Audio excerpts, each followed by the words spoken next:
we've seen some of this bad behavior, and we've got to figure out a way to help and make this go away or improve this horrible behavior that we're seeing. Hi, everyone. Welcome to the Smart Social Podcast. This is the Parent Compass on Smart Social. We are your hosts, Cynthia Muchnick and Jenn Curtis, and we are here today accompanied by the amazing authors of Unacceptable, Privilege, Deceit, and the Making of the College Admissions Scandal. Today, we're fortunate to have Levitz and Korn and Jennifer Levitz, the co-authors of this very scintillating, exciting, interesting, mind-boggling book. So ladies, thanks for joining us. And this is my co-host, Jenn. Thanks so much for having us. So if you guys wouldn't mind just kind of jumping in, maybe Melissa, go first and tell us a little bit about your background.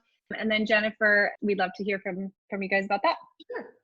So I'm a higher education reporter at the Wall Street Journal. I've been covering higher ed for about 6 years. Before that, I wrote about business schools and for-profit colleges. So always something to do with education. I write a lot about college admissions and definitely have seen some of the crazy lengths to which families will go to get a leg up, especially in this situation. And Jenn? Sure. I am a national U.S. news reporter for the Wall Street Journal, and I work in the Boston Bureau. And I cover just a range of issues from disasters as terrible as mass shootings to fires, but also just lots of feature stories about where families are and the economy. So this story kind of has, it's a different kind of disaster, but it has certainly a lot of the family drama that I think runs across a lot of stories I do. And we should say that Jennifer and I, although we work in the same newsroom and report to some of the same people, we had never really worked together before this story. So the story broke. We started working on the book pretty quickly. It was kind of a leap of faith that we would be able to do it together and, both survive. And we very much did. How did that happen? How did you guys come together? So the day the story broke, I had gotten emails from a couple of literary agents. The following day, a few more, and recognized who some of them were and who they had worked with. And, they were essentially, this is going to be a book. Do you want to be the one to write it? So I called Jennifer and said, do you want to write it with me? And I believe your response, Jennifer, was, sure. And off we went. What happens with a lot of these stories is this was a story that broke in kind of multiple places. It broke in Boston. That's where they had the press conference, the big one that everyone saw with the U.S. attorney up there and the shock of what had happened. So since I'm in Boston, I covered that. And then Melissa, since she's our higher education reporter, we were together. I was on the phone with her, I'm pretty sure, as I was doing it. So we were working together. So from that day where we worked on the breaking story together, we pretty much were glued, figuratively at the hip for the next year between covering the story and the book. And it worked great. I mean, I feel like we just complemented each other well. We had similar, but also like different skills that worked together. And it was just a really, really great experience. It was so interesting. I mean, you guys probably found that too with your. It's so funny to hear you say this. Jenn's probably going to say the same thing, but the day, it's sort of the question, like, where were you when this moment in history happened? And Jenn and I was in Northern California, she was in Southern California, and our phones started blowing up. Jenn is a private college counselor. She's run her own business for many years. And I had done that as well, but was also writing and speaking in schools and was pretty retired. And so the two of us picked up the phone and called each other. And I think for 90 minutes, we couldn't hang up. And then we spent probably many days following stories that were yours, that we didn't know were yours, as well as reading the 300-page transcript. And I kind of compared it to the O.J. Simpson, car chase. It was just, we were just glued to our screens, and you were obviously living it in a much more real way. But that was when the two of us also said, we've seen some of this bad behavior, and we've got to figure out a way to help and make this go away or improve this horrible behavior that we're seeing. And so that was sort of what also prompted us to work together. And we have the same thing. It's been a really complementary great. We were writing at the same time. You were writing, we were writing, we were covering, Yeah. you know, similar topics from different angles. So that's great. We're so excited to share this with you. I guess I would also, one of my curious questions, other than just how you met, is how did you conduct your research with, you know, and gain access to some of these people that were under investigation or at the time? How does that work as a reporter? And can you give us a little insight? That was really tricky. And our biggest concern was that for fairness sake and also just for an interesting story sake, we didn't want to just have a book based on the court files, which, as you know, the court files were juicy and you could have had a lot just from there. And just sort of files and other people talking about them. We wanted to like really get beyond that, because people are complex and they're not all one way. And you want to know, like, who's this person? Who are they? They have kids. They did something other than this. And this wasn't the first thing. Like, who were they leading up to this? So we were just determined to get to as many people, not just parents, but coaches and everyone. So we made that a mission to try to contact every person. So of course, you know, you try lawyers and all that, and you get a lot of just no thank yous.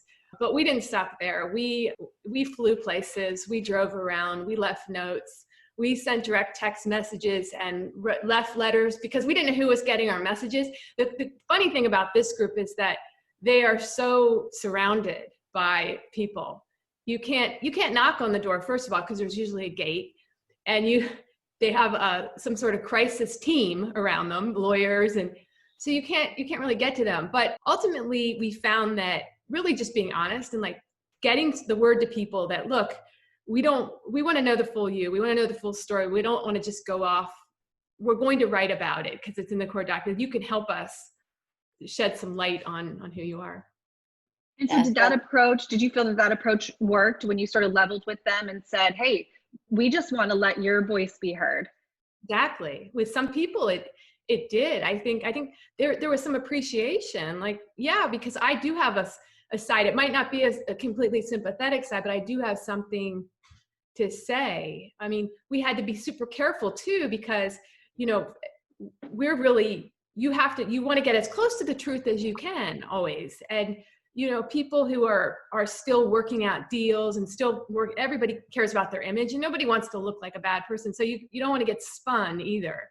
So you had to balance that with, like, yes, we're sympathetic, but we're going to know everything that's in those files and know every email. And we're going to have to follow up and say, I don't think so, you know, but I think it did. What do you think, Melissa? I think so. I think the approach worked. Yeah. I mean, everyone has their version of the truth. So our job was to kind of put those often quite differing versions together. And as Jennifer said, you know, we would explain to people, you're going to be in the book, not as a threat, but as this is just a fact. And you can make sure that you can help us make sure that it's accurate and that it really is a full picture of who you are.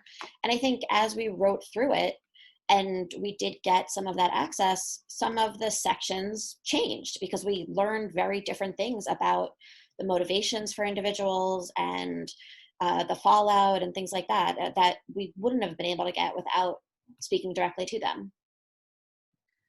So I'm interested in knowing, did you have something that stood out to you guys? Obviously, all of what happened was pretty shocking, but did you guys have, and maybe it was different for each one of you, but something that was maybe the most shocking in your research?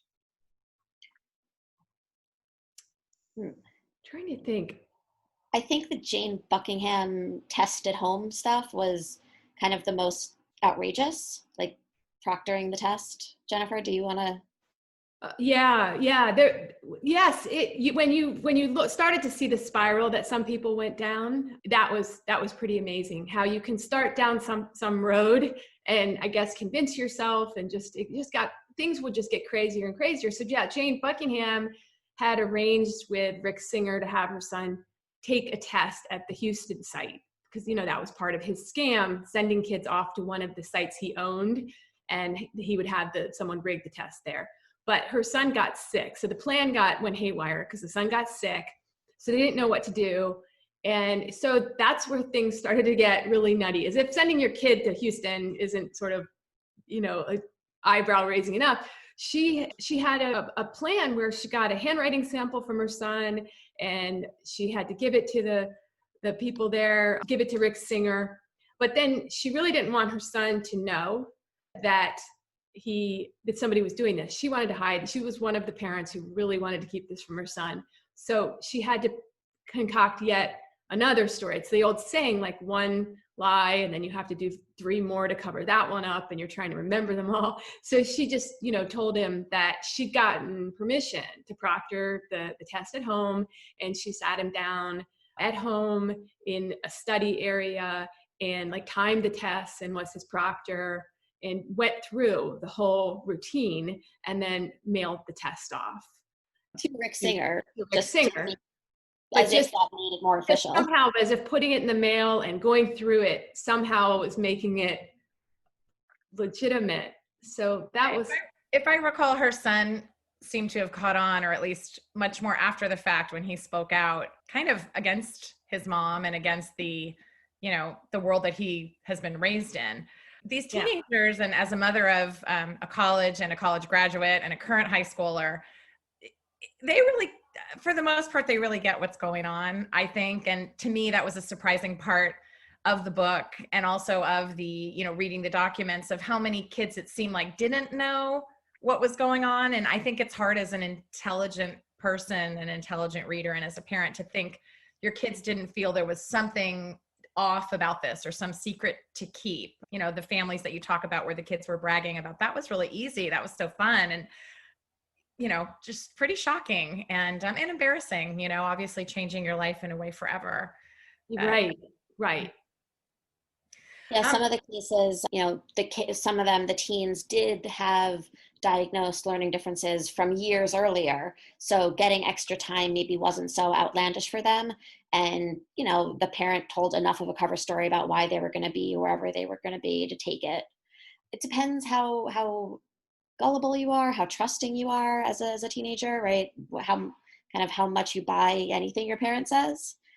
And prosecutors made very clear that the parents were the ones driving this, and they were the ones in charge, which is why none of the kids were charged. Well, I think that, I want you to just notice that my book has lots of Post-its, and I read it in the bath, I read it in bed, I read it, when I was waiting in the car for somebody that I was waiting to pick up. I started with a highlighter, then I thought I would ruin my book. So anyway, all of these Post-its are things I would love to be able to talk to you about today. But because for a matter of time, we're unable to, I wanted to kind of reference something that Jen and I'll let Jen kind of talk about it a little bit too, which is where these college rankings have just, helped fuel the fire of what is going on in this book. And I guess, Jen, would you take a minute to kind of talk about how in the Parent Compass we highlight that, and then maybe we could ask the two of you a little bit about your discussion here on sort of the rankings and why those can be pretty toxic and poisoning, even though the Wall Street Journal posts them and has their own list of rankings too. So maybe we can discuss a little bit how to straddle that line. So in our book, we have a chapter on rankings, and our discussion of them points out the fact that they are kind of put on a pedestal by so many families, but yet they're flawed.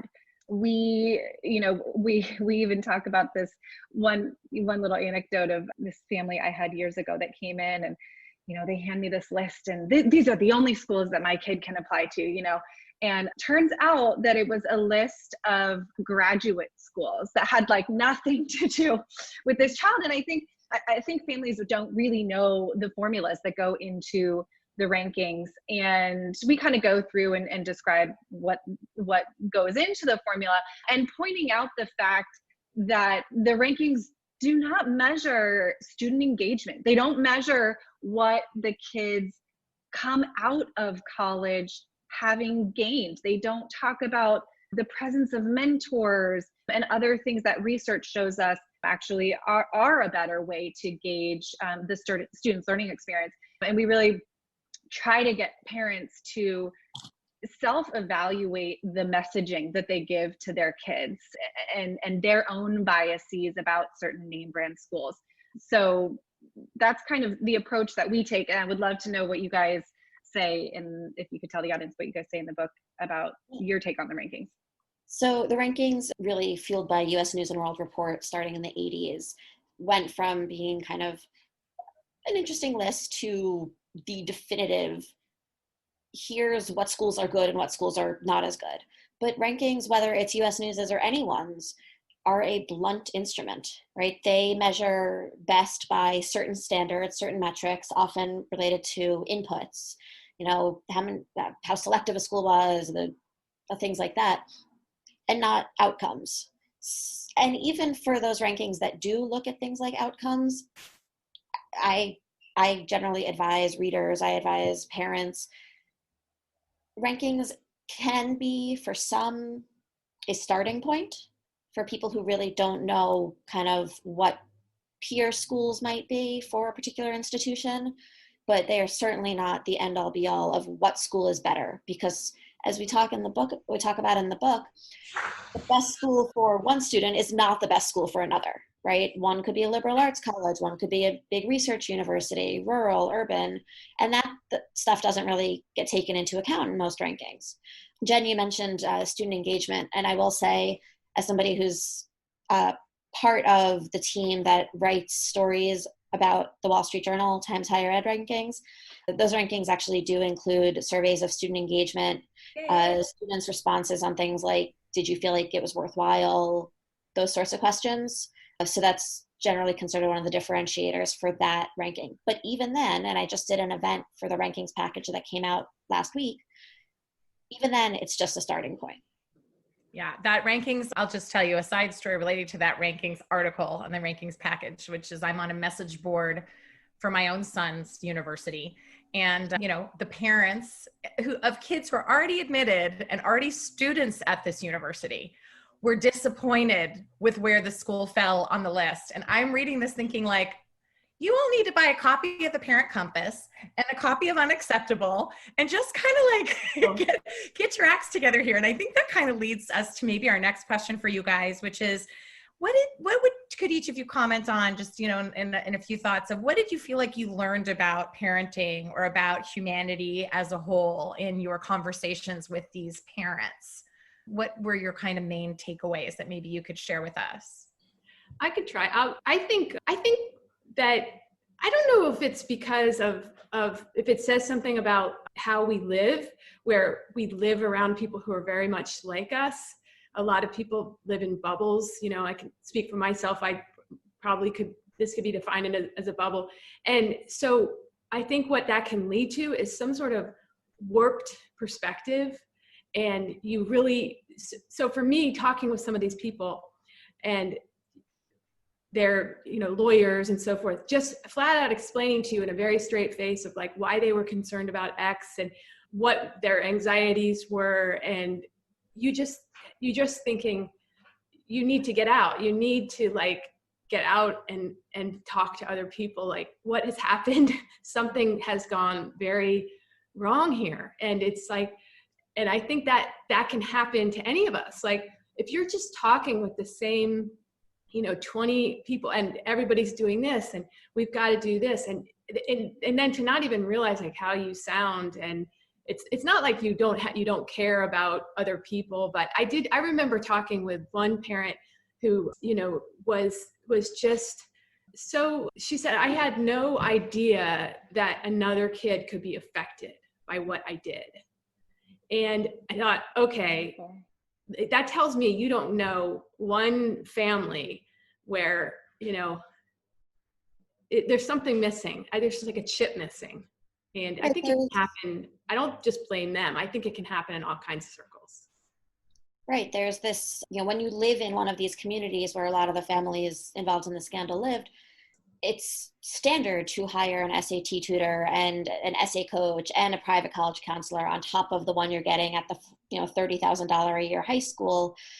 And to not do that somehow becomes the exception. And when everyone around you is doing it, you feel like you have to, whether it's to keep up kind of competitive or just because you didn't realize there was an alternative, way of thinking about college or something. It is a little startling just how insular some of these communities were. There's one case where one of the fathers is talking to Rick Singer, and he has to be told that Georgia Tech isn't a redneck place because it's in Georgia. And Singer had to explain, like, no, it's a fantastic university. Don't judge it by the state it's in, because he was just so focused on the East Coast and West Coast schools. Those are the good schools.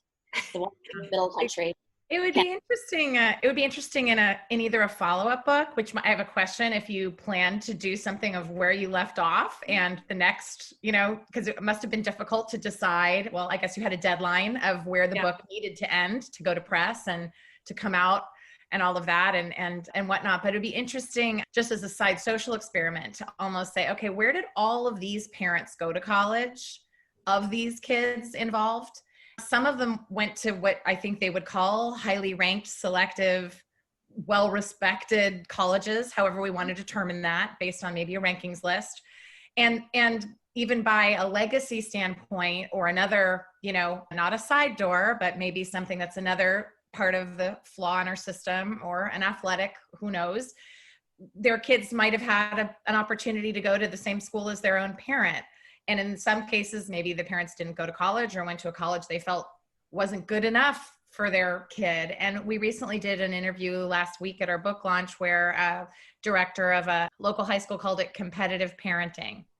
And we thought that term was just so poignant, because there's just this sense that, to keep up with everyone else, as you two described, the parents were almost, competing with one another. And again, just sort of need to rein all that in and get back to breathing and what's important. And it's hard to not pay attention to or judge yourself and your family against your peers, your neighbors, other parents at the school. That's really hard. But when it gets to this point of, who's got the newest Lexus in the school parking lot, or who has the best Prada bag, or, oh, you have a state school bumper sticker, we've gone too far.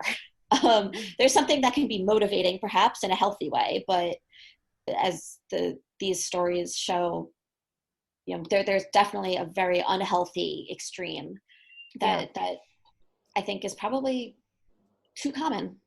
Yeah. I thought it was strange too, because when you talk about LA and West Side LA, there kind of is a lot of people in say in the movie industry, successful people who didn't go to great schools, and they almost kind of pride themselves on it. Like you always hear about, how Steven Spielberg went to Cal State Long Beach, or people, a friend of mine's husband works at a film studio, like kind of high up, and he's like, people love to say, I made it from Ohio, it's not the highest, just they are actually arts, so creative people. There's a lot of people that didn't have that perfect thing. So it's kind of was curious to me, I don't know. In some ways, I just think that what happened is that you had parents who kind of gone along in very particular clubs, and all, private clubs their whole life, like the private preschool. The perfect preschool, the perfect this, even like having the weekend home in the, near Palm Springs, or just the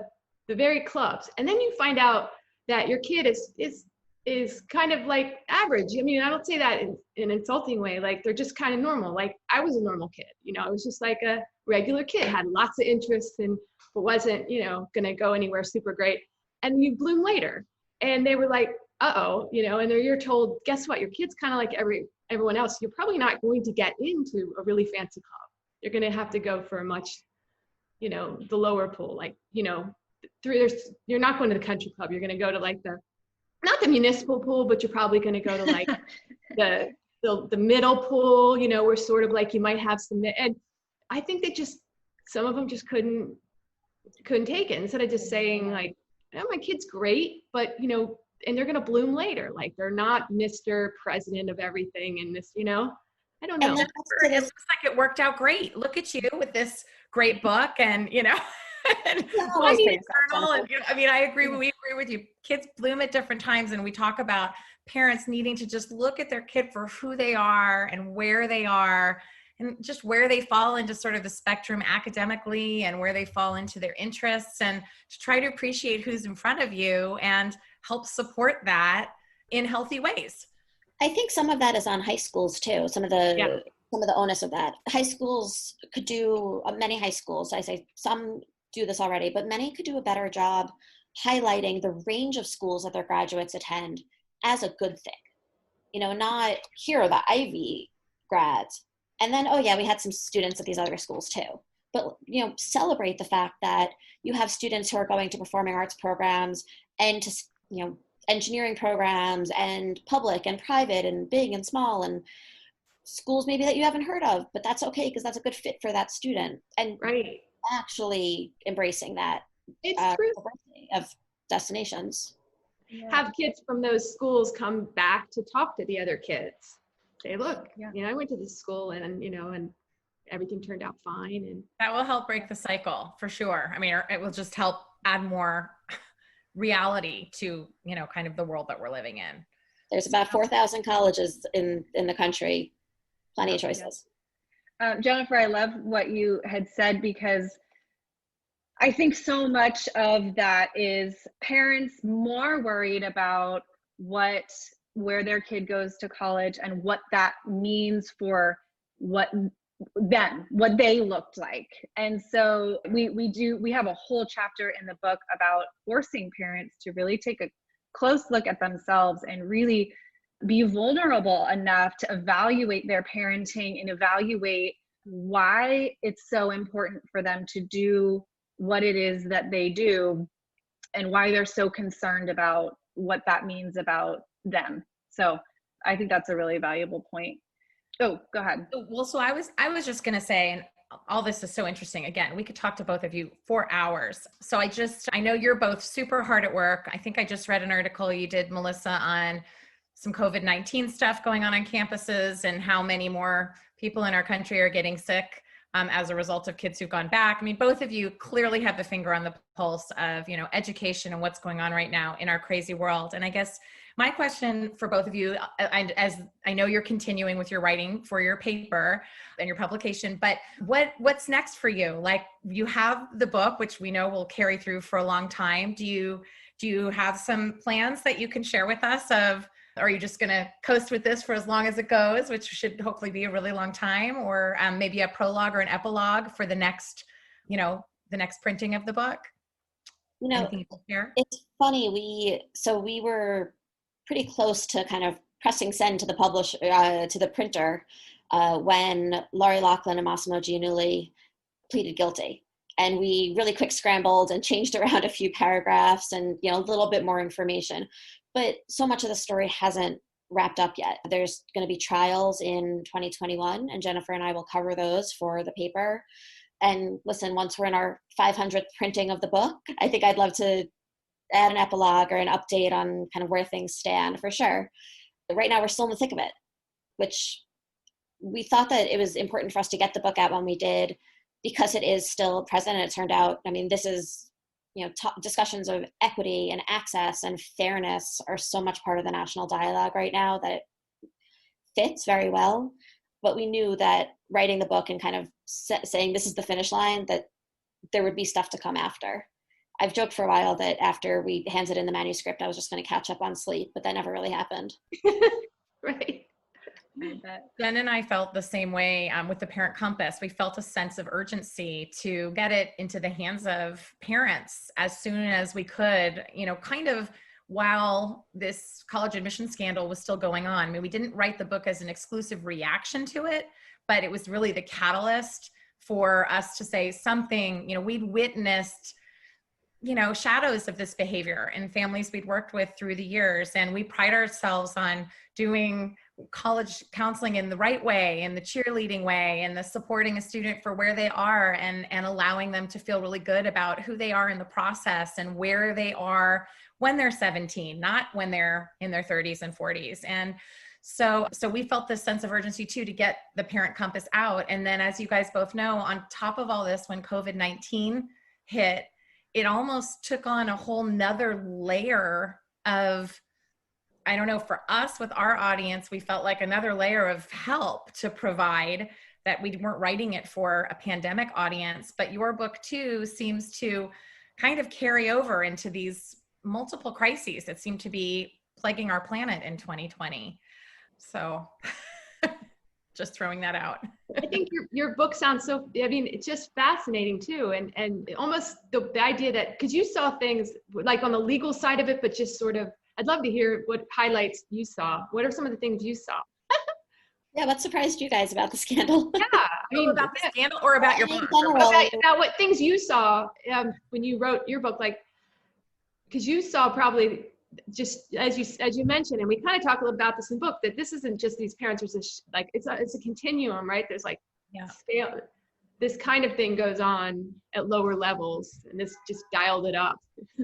Yeah, what we've been seeing for years is, what we've kind of called all along in this writing process is just poor parenting behavior. We've seen great parenting behavior, which we really try and highlight in the book as well as an alternative, but we've been seeing just a lot of not allowing children to self-advocate, not allowing them sort of being their voice and speaking over them, not giving them the ability to explore things for curiosity's sake, but everything is, well, is it going to look good on an application? And so, for years we've been seeing kids who come in just voiceless and tired and burned out and not excited about school or learning.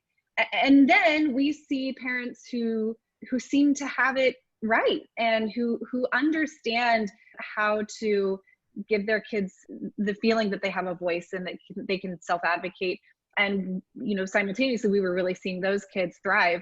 So we wanted to describe those observations that we had been making for quite some time. Yeah, and sometimes birth order had something to do with it. A family who was going through that college application process with their first child for the first time, or maybe an international family from another country, or a family who might not have gone to, might have put themselves through school and not gone to their local community college or whatever, wanting kind of, something better for their kids. Yeah. But what we also found with this, we felt like we were writing a bit of an etiquette book, just to teach parents how to behave in the right way without becoming, even remotely close to the Varsity Blues parents, but not even an inkling like call that. The principal and the headmaster and complain just because your kid got a C on it. That's right. So, we talk about, when did tutoring become an extracurricular activity? What? Like, that's what you're doing after school? You have tutor after tutor after tutor, those things that we talked about earlier in our chat with you. But I think it was, the parents who emailed late at night that emailed as if they were the student emailing us in the middle of the night. The parents who, I don't know, a student once handed me an essay saying, saying my mom wrote this for me last week. What do you think? And I said, I think I can't read this. And, I guess thanks for telling me, but this goes back. How could your mom possibly stand in your shoes and know what you have to feel and say and how you speak as a 17-year-old?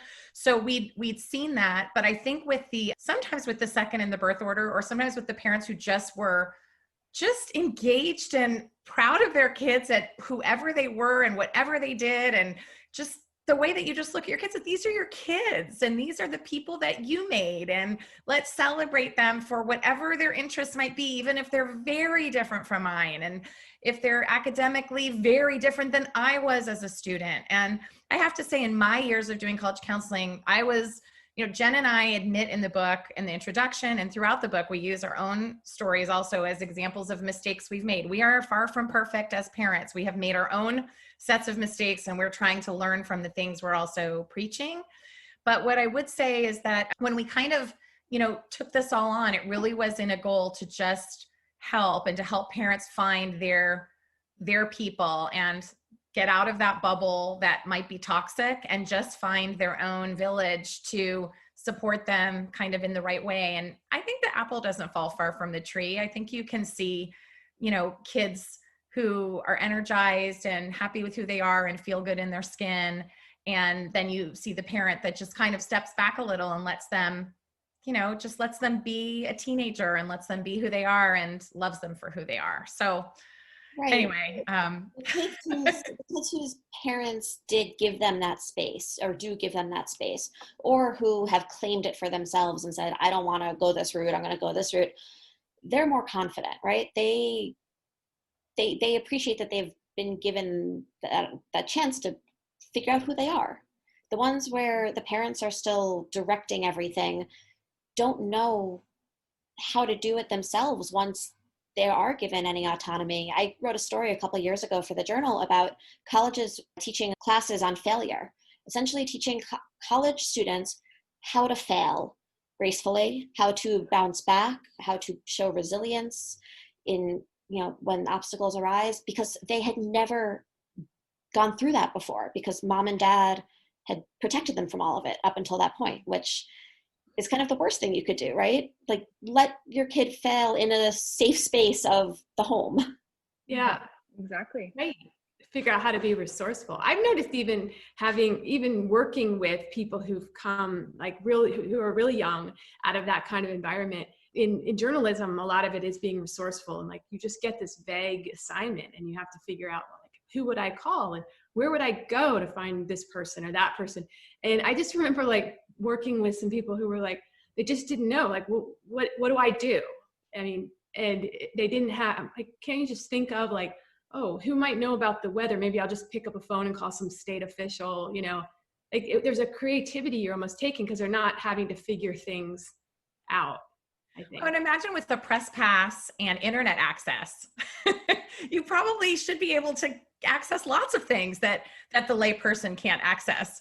So yeah, I would agree. That's interesting that in your field, when you see kids coming out and graduating, and Jen and I stay in touch with a lot of our students, that now have, some of them have young kids of their own. That's how long I've been in the business, that I've gotten, invited to weddings and things. And sometimes we're invisible in their lives. We really have kind of that'd be an interesting article for you, sort of the quiet profession of private college counseling, because we don't really fit in with the schools, and we don't really, there's no question on the college application yet that says, have you used a private college counselor? So, it's a little bit vague in there too. And the two of us are only two trying to hopefully do it the right way. And I think there are lots and lots, most of the private college counselors are doing it the right way. But, when you read something like Unacceptable and you see this story that's reached ahead, clearly, our country needs some redirection, and there's lots of broken systems, as you write about the things that are broken in the college system and the things that are broken in the high school system. And I think all of us collectively, are trying to do our best to make a difference. And the gal who wrote our foreword, Denise Pope, runs an organization called Challenge Success. And Denise works with, several hundred high schools of the, how many are there? 40,000 high schools in the country, something like that. She works with many, many hundred, trying to kind of reform high schools to make the environment and the experience there less stressful for kids, to help eliminate more of the AP exams and to help more time between classes, and to give kids just a little more breathing room in this pressure cooker of high school. Because I quite frankly think everything's ratcheted back, that high school is kind of what college was, in some ways. And now college seems almost easier than high school, because you've done all this crazy, do you ever sleep kind of work in high school. And then you get to college and you have lots and lots of free hours of freedom and whatnot. Different obviously with COVID, but in a more traditional time.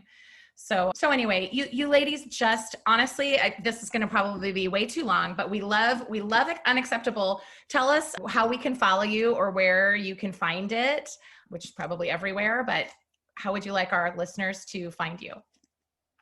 So you can buy the book at local booksellers. I'm a big fan of going on bookshop.org to connect with your local bookseller. They get a share of the proceeds from the book, and you're supporting an indie. It's also available online, and you can find me on Twitter at Melissa Korn. And Jennifer, where are you? I'm on Twitter at Jennifer Levitz. Wonderful. Okay, well, thank you so much. Oh we feel so honored to be able to talk to you guys today. And well, thanks for joining us, and thank you to our listeners.